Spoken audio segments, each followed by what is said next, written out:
Hello students. So in the previous video we have seen what is amino acids, what are the classification of amino acids. Today we are going to start properties of amino acids. What are the properties of amino acids? Generally they are colorless, no color. Then soluble in water, water soluble. They are crystalline solids. You know, in solid state, amorphous solid, crystalline solid, or simply we can say they are in solid state. They have both carboxylic acid group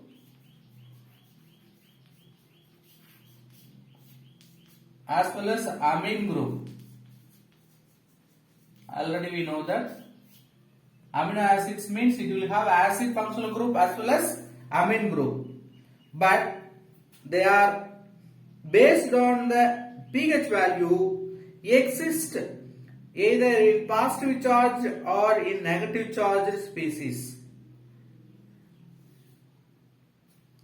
How they are becoming positive charge? These carboxylic groups loses a proton. It loses a proton, or we can write H plus. Then it becoming negative charge.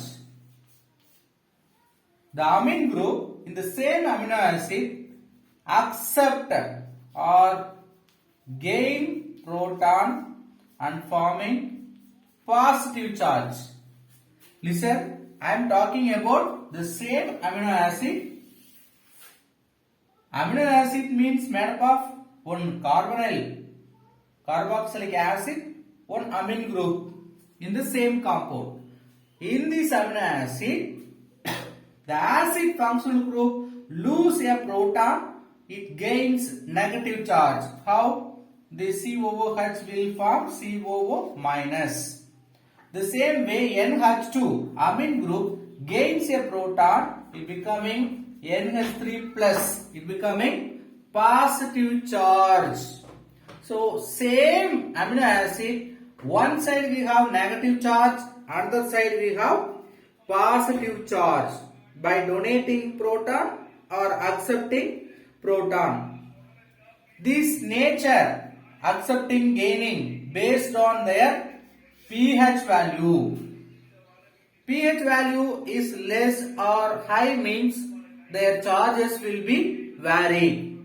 See, at particular pH they are becoming neutral charge. At particular pH amino acid is neutral in charge. There is no acidic, that means no negatively charged species or positively charged, even though they are having positive charge as well as negative charge in that structure. They are compensated each other, so it becoming neutral in state. So in which pH value the amino acid becoming neutral, that pH value is called isoelectric point. What is isoelectric point?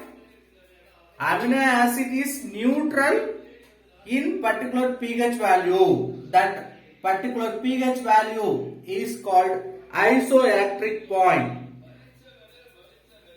Below this pH or above this pH, definitely the amino acid will carry either negative charge or positive charge based on the pH value.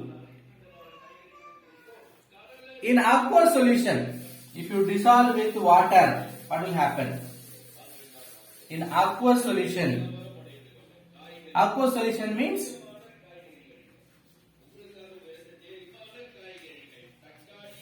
water. If you dissolve with water, we know they are soluble in water. In aqueous solution, the carboxyl group, same, you just remember the any one amino acids. Let us take one primary amino acid. Amino acid means it will have same amine group as well as acid functional group. Example for one amino acid. Now what will happen in aqueous solution? This COOH group will donate the H plus. Proton can be transformed from acid functional group to base. That means amine group. You know, amine nitrogen having the lone pair electron. That lone pair electron may attract this acidic proton. So here H may transfer due to excess of hydrogen in the nitrogen. It will carry positive charge. So in aqueous solution, what happens? Proton from carboxylic group transferred to amine group, the same amino acid. Now both functional group carries opposite charges, positive and negative charge, but it is neutral in state. This state, what is the pH of the solution? That is only called its isoelectric point. Neutral at this pH value. What is the net charge? 0. How it becoming 0? 1 plus 1 minus, so it becoming overall 0. Even though these amino acid having positive as well as negative charge, this amino acid is called neutral in state. It is also having amphoteric nature. What do you mean amphoteric nature? It can act as an acidic character as well as basic character. So they are behaving amphoteric behavior. This ionizes both positive negative charge, but overall charge of this molecule is neutral. This ion only called Schwitter ion. Very important. What is Schwitter ion? In aqueous medium, proton from the carboxylic group is transferred to ammonia, it forming opposite charges. Overall charge of the molecule becoming neutral. This behaving amphoteric behavior, this ion only called Schwitter ion. See, if the pH value changes means what will happen? For example, if you increase OH minus, if you add means what will happen? Minus, so it will neutral the positive charge. You see, we have 3 hydrogen. One of the hydrogen may combine with this OH group, it will go as a water. Now N-3 becoming N-2 because one hydrogen, one OH, water will go. What's the remaining? COO minus R. Now it is becoming negative charged ion. What's the total net charge? -1. This form will exist in alkaline pH. What do you mean alkaline pH? See, OH we have added. OH means base. Base only we are telling alkaline pH. In case, in this compound if you add acidic medium, we are having this structure. If you add some acid in this reaction, what will happen? Acid means we are adding H plus. That H plus will combine with this O minus. Then we will get this intermediate. Listen, if you add H, that H will form acid. Then acid H plus may transfer to NH3 group. It will form NH3 positive charge. Okay, sir. In case in this compound, if I am adding acid, what will happen? That H plus already satisfied one hydrogen in the nitrogen lone pairs. So further we cannot add because already we have H plus another positive charge cannot be added. So only the choice that H plus can neutral with minus charge. So it will form acid functional group CH. Here we have NH3 plus, then R. In this compound, if you add OH, we will get this intermediate splitter ion. So there are equilibrium between acidic pH, then basic pH, the overall charge plus 1. So if you take aqueous solution, you will get splitter ion. If you take acidic solution, it will give positive charged compound amino acids. If you take alkaline, that means basic solution, it will form negative charged amino acids. Let us see some optical property of amino acids. Amino acid optically active except glycine. Glycine, only the amino acid does not contain chiral carbon, which does not have chiral carbon, so optically inactive. Other than the glycine, except glycine, all other amino acids are containing chiral carbon, so they are optically active. Very important. All the amino acids are optically active except glycine. We know when they are having the chiral carbon, there are possibility for D form as well as L form. You know, X rotatory, lever rotatory. Even though two forms are available, L forms are primarily present in the living organism, predominantly present in the living organism. Compare with D form, D amino acid. This is rare case or rarely present in the organisms. L form only present predominantly in living organisms. Let us see how the amino acids are binded themselves. That bond is called peptide bond formation.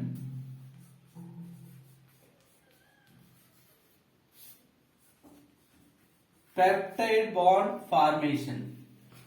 What do you mean peptide bond? Amino acids are linked covalently. We know covalent bond. Amino acids are binded themselves or linked themselves by covalent bond. That covalent bonds in between the amino acids only called peptide bond. How they are forming? See, we will take first amino acid, amino group. It will have both amine group and acid group, you know. We can take acid group of the first amino acid. Which one we are taking? Acid group of the first amino acid. Then amine group of the second amino acid. We can take it. They will form bond, amide linkage. In between they will form amide linkage. This amide linkage only called peptide bond. This is only called peptide bond. Listen carefully. One amino acid, we are taking the acid group of the first amino acid, then amine group of the second amino acid. They are forming amide linkage. That amide linkage only called peptide bond formation or peptide bond. So this resulting the compound, it will combine, giving the compound, you know, that compound is called dipeptide. The resulting compound is called dipeptide compound. So, why it is called dipeptide compound? First amino acid, second amino acid. Two amino acids are combined into one compound. So, that is called di. Di means two. So, two amino acids forming dipeptide bond. In case, along with dipeptide, I am adding one more amino acid. Now, it will form tripeptide compound. So, likewise, tetrapeptide bond we can bring.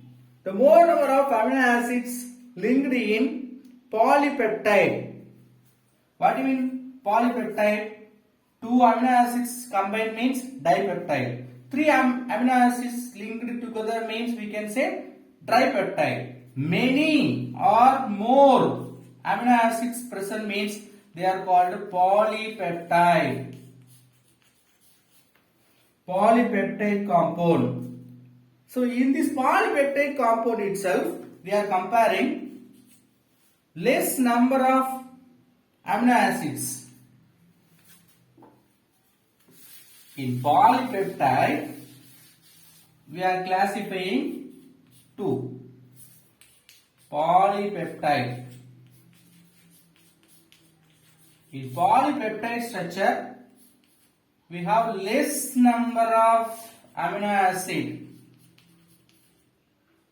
We can say they are polypeptide. But we have n number. N number means uncountable. Many number of large number of amino acids present means, and also they are having particular functional reaction or function, then we can say that is only called protein. So simply we can say polypeptides also called proteins. Let us see one example how the polypeptides and peptide bond is forming. We can take two amino acids. First one is glycine. What's the molecular formula?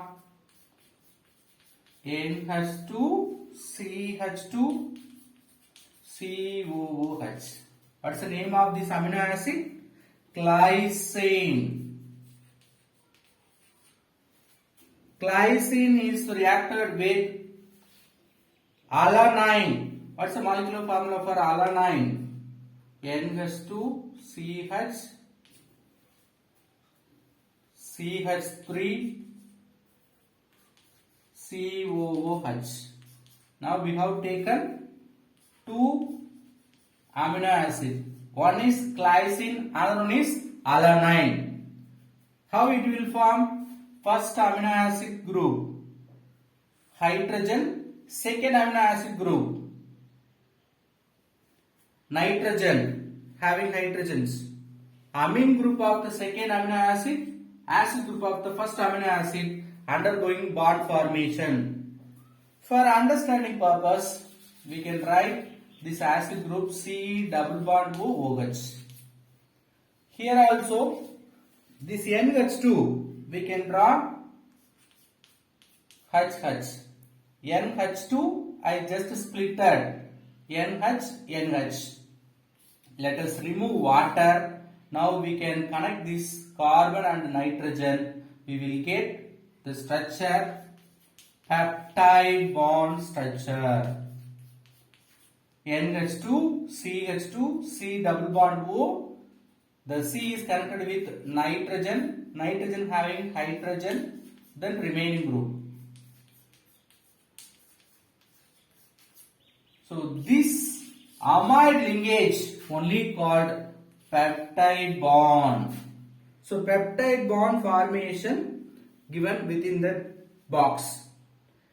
Based on this compound formation, we can say N-terminal or amino terminal. See the final peptide bond, peptide compound. This side we have amino end, or it is called N-terminal. Because in the amino acid, one side we will have amine group, another side we will have carboxyl group. Amine group present end, the terminal is called N terminal or amino terminal. This side we have acid, so this is called C terminal or carboxyl terminal. Usually in the proteins we will write first N terminal to C terminal. In proteins, how will you write? How we have written N terminal starting, ending with C terminal. Usually in proteins, N to C terminal we will write. See, these amino acids may vary based on the R group. Where is our R group? This CH3 group only called R group. Here we don't have any branch. Suppose some other amino acids if you take, that will have R group. If you leave this R group, remaining these atoms only called backbone or main chain of the polypeptide. This is the main chain. Branches we can leave it. Branches we cannot conclude. The remaining, apart from the branch, whatever we have, that is only called backbone or main chain of the polypeptide. Let us go with classification of proteins. So amino acids combine into forming polypeptide. That polypeptides only called proteins. Now let us see the classification of proteins.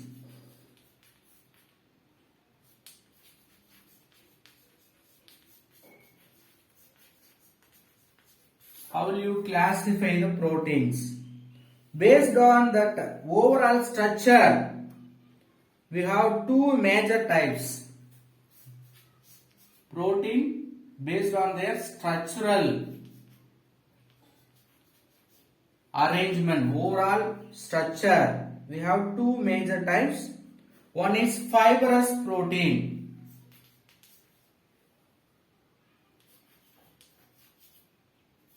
The second one is globular protein. What do you mean fibrous protein? Fiber, it will form like a linear structure. The same way proteins forming linear structure like fibers. They are insoluble in water.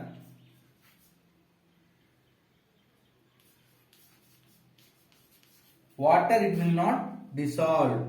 Then they are held together by sulfide bridges, disulfide.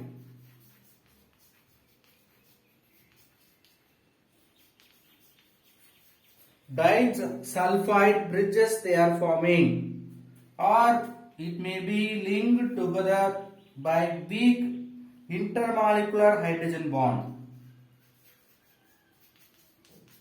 Intermolecular hydrogen bond. So, properties of fibrous proteins: linear structure, insoluble in water, disulfide bridges between the amino acids. If you take one amino acid, second amino acid, in between what type of bond is present? Disulfide, like this, sulfide-sulfide bond. Or sometimes it may have weak intermolecular hydrogen bond. Often it is used structural proteins. These kind of proteins are used as a structural formation of proteins. So any particular structure if you want to prepare, these fibrous proteins are utilized. Example for fibrous proteins: keratin. You know, in nails we have, and in hair we have keratin. Or collagen. All are example for fibrous protein. Let us discuss about globular proteins. This is linear structure, but globular proteins spherical in shape. spherical, like ball like structure. Then they are folded with spherical shape. They are also soluble in water, but here they are insoluble. But globular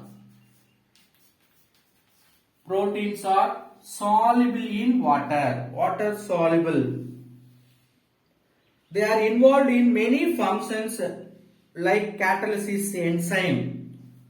They are used in many biological functions as a catalyst also, enzyme. One of the example for globular molecule is nothing but myoglobin. What do you mean myoglobin? It is present in the cells to receive the oxygen from the hemoglobin. So, basic types we have seen in the proteins, fibrous and globular. Let us see the structure of proteins. How the protein is structuralized.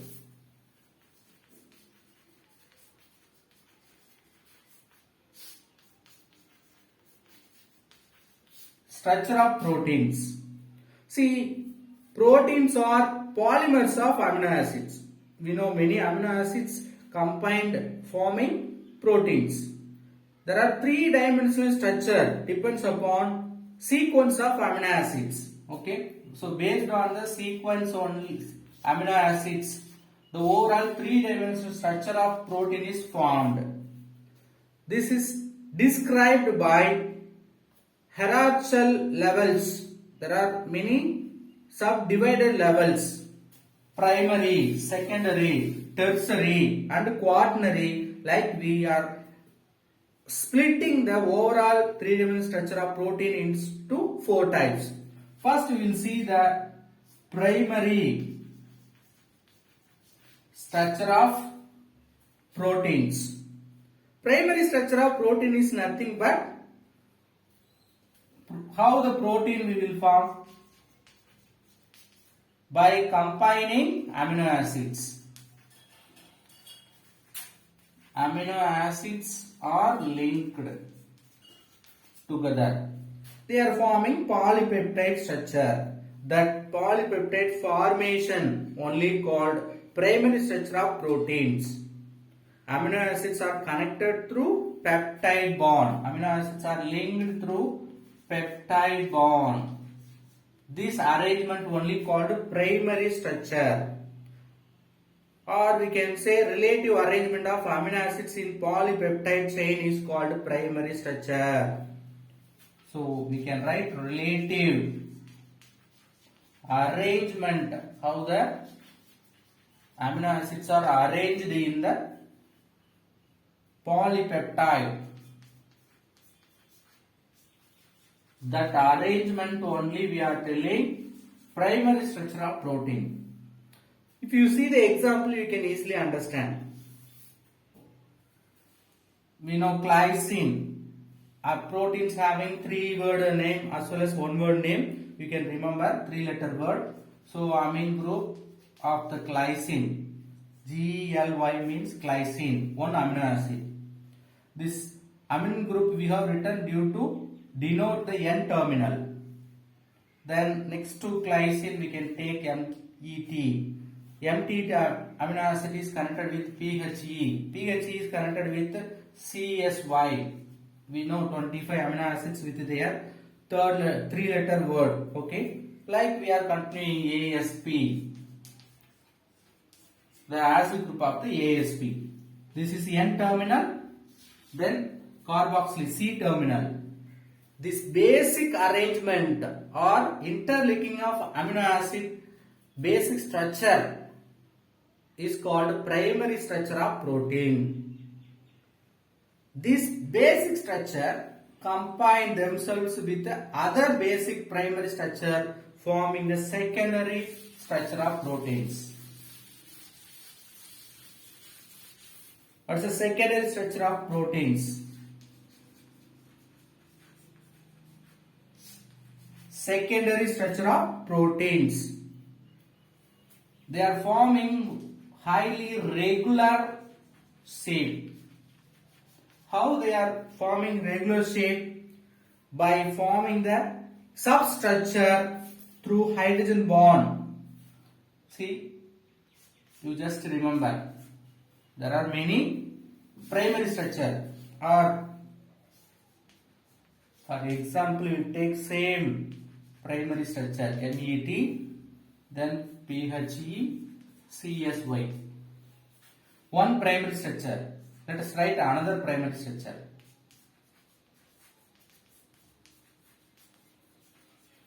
Now I have written two primary structure.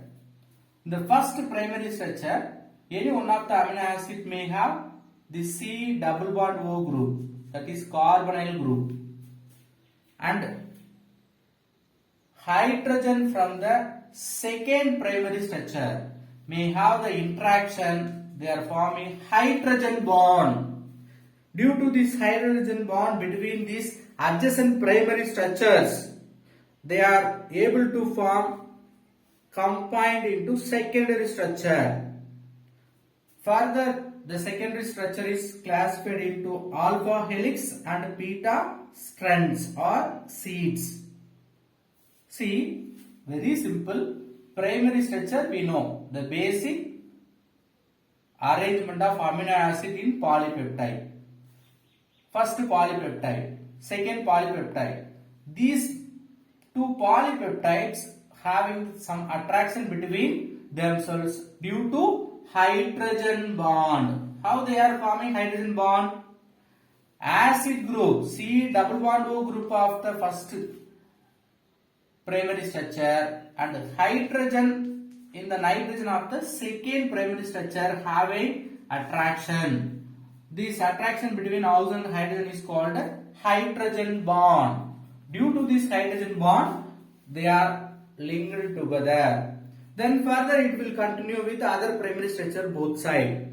We will get a secondary structure of protein. The secondary structure also further divided into alpha helix, then beta strand. Based on their hydrogen bond formation, we are classifying two structures. What do you mean alpha helix? Alpha helical structure of proteins. See, they are forming like helical structure, right-handed. You know, right clockwise rotation, anti-clockwise rotation. This clockwise rotation only called right-handed. So right-handed helical structure is called alpha helix. How they are forming? By hydrogen bond between the adjacent one. They are stabilized by hydrogen bond. How they are stabilized? By hydrogen bond. Okay sir, how they are forming the hydrogen bond? See, like right-handed helical structure. Okay, now we have amino acids 1, 2, 3, 4, 5, 6. Like we have amino acids.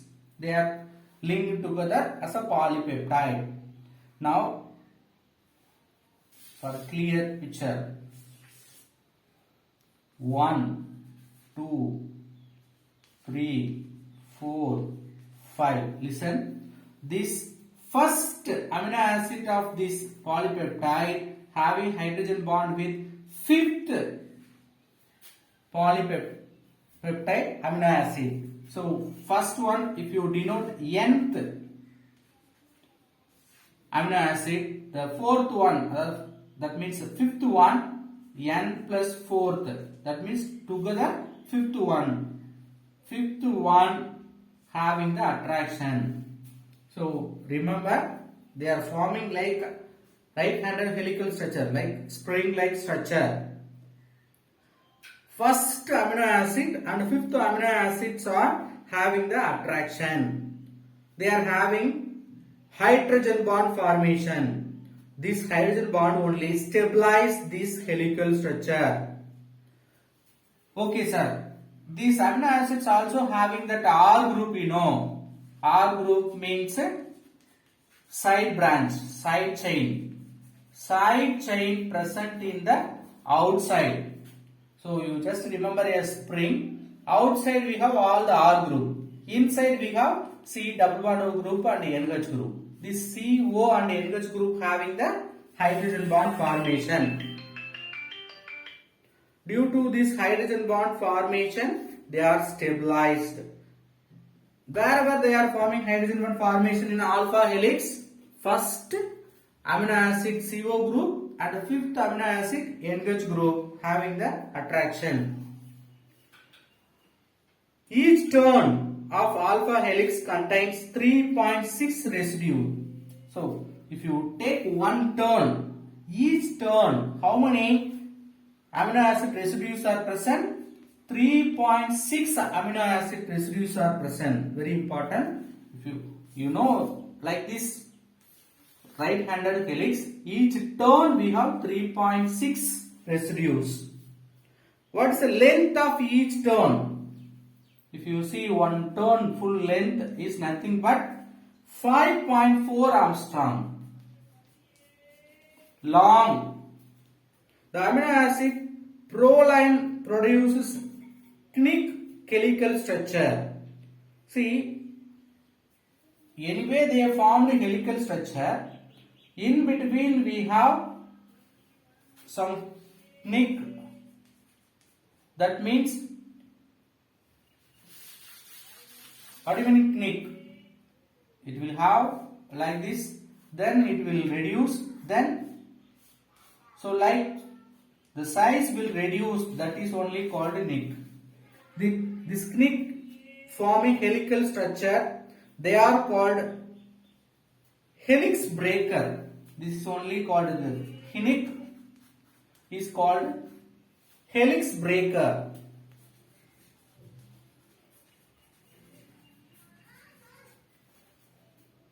They are formed due to rigid cycle structure. Why is that this conic or helical breaker is formed? Due to the rigid cyclic structure of alpha helix. So let us see about beta strands. Strands or seeds. They are extended rather than coiled. See, one primary structure, another primary structure, another primary structure. Alpha helix formed like this coil structure, but they are extended like seed both sides, which is spreaded like seeds. They are also forming in between the primary structure hydrogen bond. How that helical structure forming the hydrogen bond between first and fifth amino acid. Same way, in between the primary structure we have hydrogen bond to stabilize this beta strand or seed, resulting the formation of three-dimensional seed-like structure. This arrangement only called beta seeds or beta strands. Clearly given the diagram in page number 254. Let us go with tertiary.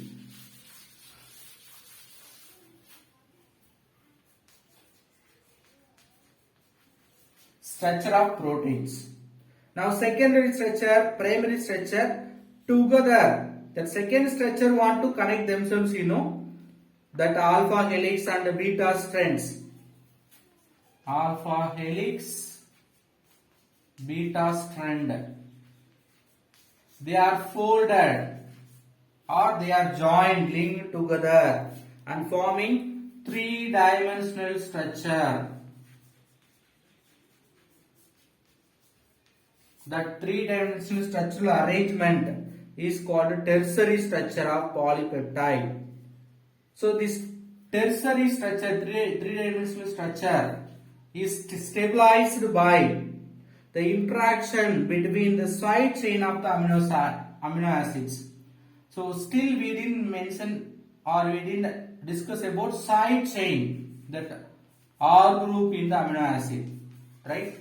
Now the tertiary group, first we have seen primary structure, then second structure, in between the primary, first primary, second primary, in between the two primary we have hydrogen bond. Based on the hydrogen bond which forming alpha helix and beta strand, overall this structure is called secondary.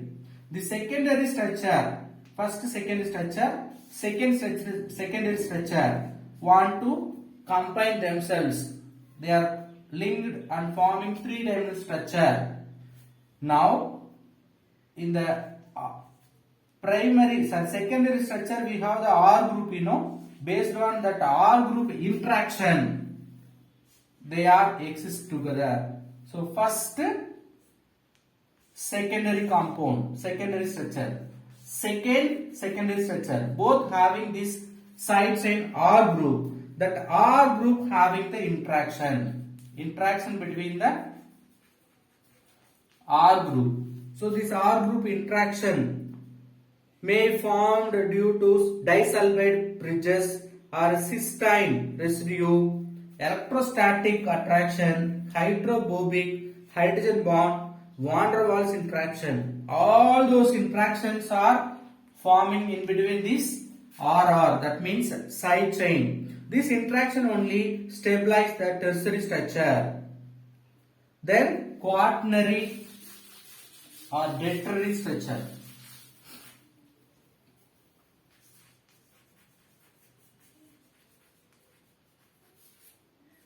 Quaternary or tertiary structure. This is made up of more than one polypeptide chains. So you just remember all those things. Primary structure, that primary structures are connected with hydrogen bond. This is called a secondary structure. In between that secondary structure, RR interaction, they are becoming tertiary structure. Now this tertiary structure interacted with another tertiary structure, they are forming quaternary structure. How they are linked together? Let us see some example for quaternary structure. Oxygen transferring protein, which is called oxygen transferring protein, hemoglobin. So in animals, hemoglobin only transferring the oxygen, that's why it is called oxygen transporting protein. That is nothing but hemoglobin, which have 4 polypeptides. How many polypeptides? 4 polypeptides. They are combined themselves. If you take another DNA polymerase, DNA, you know that DNA having 10 polypeptides. So based on the nature of protein or function of the protein, it may have the number of polypeptides. Hemoglobin having 4, then DNA having 10. The individual polypeptide having different functions. How they are interacted? The hemoglobin 4, 1, 2, 3, 4. Tertiary structure. All these tertiary structure interact themselves and forming multimeric structure form. They are only called quaternary structure. The same interaction, the side chain or interaction or sulfide linkage, hydrophobic linkage, van der Waals interaction, all are responsible for interaction between the tertiary structures. If you take hemoglobin, 4 tertiary structures combine into forming hemoglobin protein. DNA means 10 tertiary structure will combine. The final structural arrangement only called quaternary structure. So we have studied the structure of proteins Denaturation of proteins we will see in the next video. Thank you.